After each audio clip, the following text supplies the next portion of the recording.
Welcome back to the channel. William here with East Mesa Urban Homestead.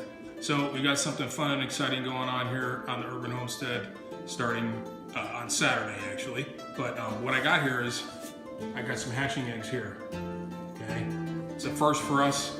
For a lot of you, you probably already have done this before, but it's going to be a fun project for us to do here with the kids. And so what I got was it's called the rarest of the rare breeds. You know, I don't know what they are. They're just going to be a mix of whatever the hatchery sent to us. I have a total of 10 eggs here. So we're going to open this up and we're going to see what we got in here. Inside of here. So we're not actually going to touch these eggs. From my understanding is you need to make sure that your hands are really clean with probably some antibacterial soap. And I guess the reason why is because you know, the hatching eggs are susceptible to like infection. So we're not going to actually touch these. We're just going to check them out and see what we have inside of this box right here. We can pop those later on, okay? But let's because we don't want to show them how we pop these. Because we're not here for that. We're here for the eggs, not pop. Yes, not pop. Yes, you're absolutely right. All right, so like I said, I got a total of 10 eggs. But I guess these hatcheries are pretty notorious for sending some extra eggs, so we may have a full dozen in here. I'm hoping we do. Okay, so here we go. Like I said, we're not going to touch these eggs really. Please don't do that, Mama. Okay, so we got we have a green one. That's doesn't look like it's an olive egger type. It looks like that's an Americana. And we got a blue one right here. We've always wanted a blue one. And then looks like we got some various light brown ones. Oh, we got a total of 12 eggs. Hopefully they'll all hatch. If not, that's okay too. Got the eggs here in a carton, and I got this little egg crate thing or whatever that we put our eggs in from our hens right now. What I'm going to do is I'm going to take all these eggs from the carton. I'm going to put them in here and I'm going to sanitize them. From what I've researched, people have used, they have commercial types of sanitizers for eggs or whatever, but I'm going to use just some mouthwash disinfectant and just water mixed half and half. So I've already washed my hands, and you want to make sure that you wash your hands because you don't want these eggs that you have there going to be incubated to get any kind of bacterial infections or anything. They can seep through the eggs. So I've already washed my hands, so I'm going to take these eggs right now, and I'm just going to put them all in here. Make sure that whatever this material is that they packed it in is pretty much gone. You know, they say not to use these eggs that, you know, have a little bit of feces on it or whatever, the chicken poop, but you know what, for the price of these eggs, they're all going in the incubator. I don't care what they got on them.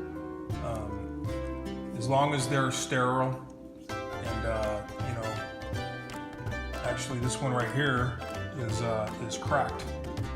So this one right here, I'm going to be letting the hatchery know that I got it from, that that one was cracked. All right, so this is the incubator right here. This is just a still air incubator. It's a run-of-the-mill, you know, pretty much one of the common ones that people use. And it's got a humidifier on here, and right now it's at 79%, and it's at 105. And the reason why it's 105 is because it's still air incubator.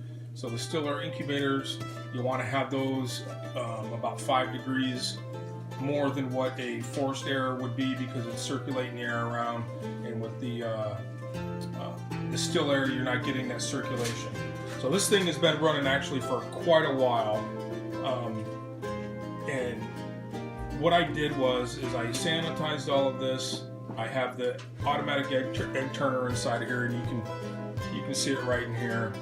And they always say you need to have a secondary type of temperature control device or a thermometer. And this has already got you know, the automatic one here, and you can see right there it's 100.9, and I got this manual here that has been calibrated, and it's actually just a little below 100 right now because I just got done opening up the incubator. Okay, so what I did is to make sure that this thing was tested and everything like that, is actually took a couple eggs out of my refrigerator and put them inside of the incubator, and I have one left in there, and you can see it right in there. And from candling it, it actually does have an embryo inside of it, as far as I can tell.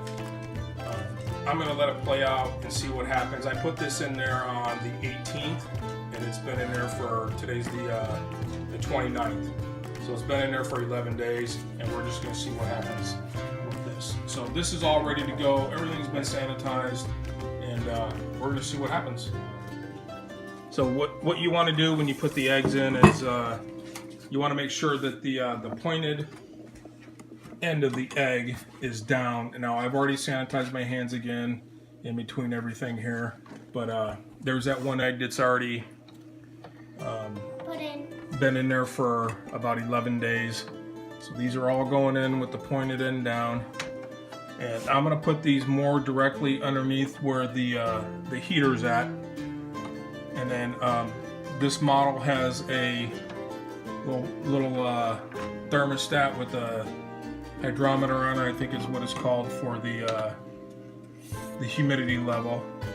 And I'm going to put that right on top of the eggs, because that's where the heat source is at. And so that way we can closely monitor the heat and the humidity. So let me see, Pops, real quick before you put that on there. Okay. Let's put this down right here. Alexa, put it down. Put it down, Alexa. Here we go. Alright, so there we go right there.